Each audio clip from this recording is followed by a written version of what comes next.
Travis with UtvWindowTint. Today we're going to talk about the 500-mile review of my 2025 CFMOTO Highland Pro XL.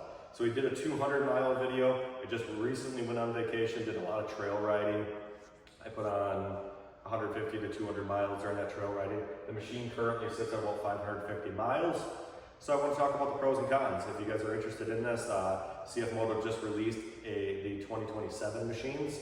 So they just had their big unveil of the machine. But I want to talk about my 26 and what I like, and I'm going to do a 750 and 1,000 mile review on it also. Let's talk about the pros of the machine. The pros of the machine are, it's an outstanding machine. I really like the way it looks. I really like the way it drives.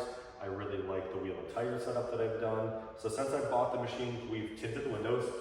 We did lift wheels and tires. We went to the 32-inch BFG tires. We did the fake beadlock wheels. We have sound deadening. That helped tremendously. Sound deadening is a must. If you guys are buying this machine, it does not cost that much to sound deaden it. It is just time. I do have a sound deadening video, so you will want to do that. With that being said, I think the disadvantage of these machines and the things that I didn't like and the things that I would for sure change if I bought one, for sure change would be the tires would have to go. Those tires make a ton of noise, the factory ones. The road noise is horrendous, even with sound deadening. You have to sound deaden these machines. I would say the other things that I wish that it would have would be a backup camera. It'd be nice if it had a factory backup camera. Once you get into the Ranger 1500s and some of the Ranger 1000s, they have backup cameras. That would be a pretty cool feature. But again, I think at the price point of $27,000 for this machine, that the backup camera isn't a must. I think it is a benefit that this machine does have the electric tip-out windshield and the electric bed. The other day I was looking at a Ranger 1500 that came into my shop for some window tinting, and the Ranger 1500 had a manual bed, and I thought, man, it is nice that mine's electric. So there are some pros and cons. Let's talk about the cons. The cons of this machine are definitely this doors. The doors are sticky. I can't get into this door, and I know it's a common issue. I almost have to push in this door and then open it. It does it on the other side to both doors. The only door that's really not hard to get into is this door. When I bought the machine, that was something I checked right when buying from the dealer. I checked all 4 doors to make sure that the doors opened. Over time, it seems like things have adjusted and shifted, and now this door becomes extremely hard to open, and I have to push in on the door. And there has been times that the person inside can't get out, and we have to let them out from the inside. So that would definitely be a big con. Now, with that being said, I think that's a very easy adjustment. We're going to look into how to adjust that, maybe take it back to the dealership, whatever have you. The other con that I did have, I let the machine sit for 3 weeks, and the battery was dead. So I don't know precisely where the battery is located. I ended up having to pop off the hood and then jump the machine from underneath the hood. There's a little terminal hook up underneath there. Not the end of the world, made me a little nervous that something was drawing down the machine. Being that it's push button start, I don't think I left the key on. I guess I could have. That was one thing that I experienced. I haven't experienced that again. I don't know if it's sat for so long. There's a little cord up the front, off the front, that is for a trickle charger that appears to be a dealer installed. I don't have the other end of the trickle charger. I think you might have to buy it. So I might look into that. If I'm going to leave the machine sit for extended periods of time, I'll plug it into that trickle charger. So that's a disadvantage.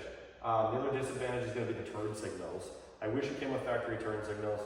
It obviously doesn't, because that would make it road legal. So we're going to do the Pro Core turn signal kit here in the future. We're going to add those, cost about $525 or $550. I like that you can upgrade that, and that's plug and play. The turn signals will light up on your touch screen, and that it will use the factory, and you don't have to run wires. So other disadvantages. I know that these door seals aren't the best. It's not built to be a car. It's not built to go 80 miles down the road. You do get a little wet, but you are out in the woods. If you run through a big puddle, you catch yourself in the rain, you're definitely going to get a little bit of water inside the cab. I don't think that's the end of the world. I mean, you're out doing it. Dust can be pretty bad. I mean, dust can work its way around the seals and fill the cab. I think that's just standard of these machines. One day I did start this up to take it for a short little ride, and it was idling a little choppy. You could just hear it through the exhaust, plus the engine revving, you could hear that choppiness. I took it for a ride and it seemed to be normal sense. I don't know what that was about. Nothing alarming enough to take it back to the dealership. Now, let's talk more about the pros of it. That's about all I can find for cons on the machine. The pros were I did an oil change myself, changed the transmission fluid by myself. That was very easy. I changed the engine oil by myself. The filter was easy to access. The skid plate has cutouts for the drain. Very easy to do. The bed just tips up and you just service the machine. The grease zerks are all very easy to get to and grease. It's nice that these parts aren't greasable so that we can limit squeaking and have better longevity.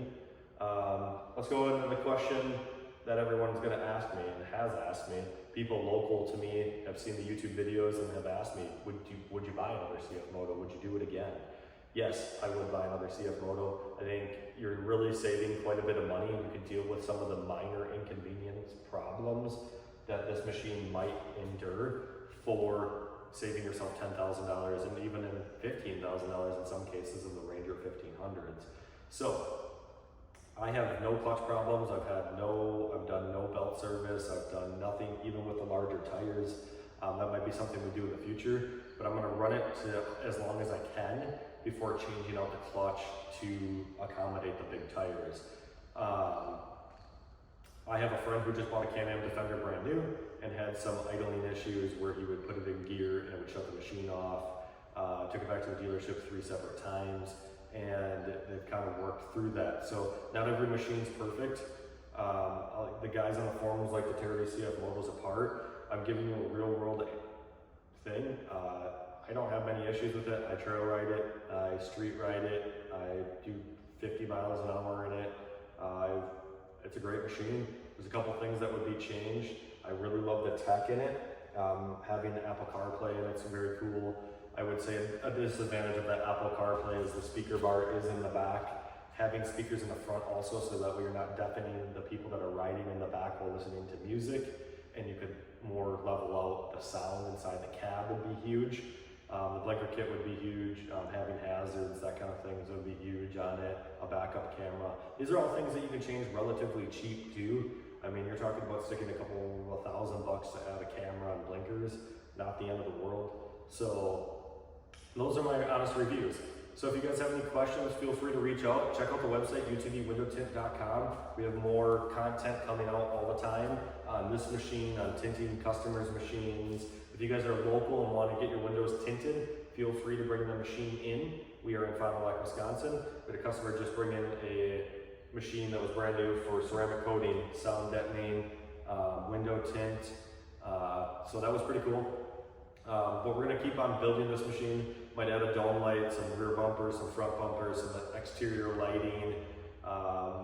Potentially, we might do a different suspension instead of having the puck underneath. For the lift, we might do full shocks. So subscribe along for the channel and for the future videos.